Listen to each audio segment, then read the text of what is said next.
15 জানুয়ারি ছিল আমার বার্থডে, আর সকালবেলা থেকে মা অনেক রকম রান্না করেছিল আর লাঞ্চটাও হয়েছিল খুব সুন্দর।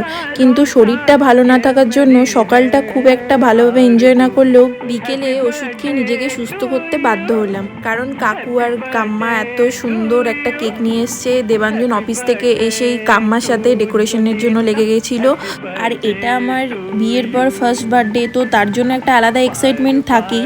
আর তার সাথে ফ্যামিলির সবার সাথে বার্থডে সেলিব্রেট করার মজাই একটা আলাদা থাকে।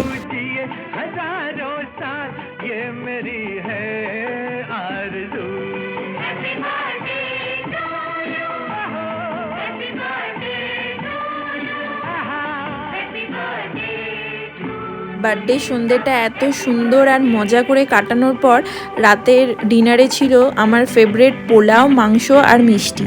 আজকের মতো টাটা, দেখা হচ্ছে আবার পরের মিনি ব্লগে।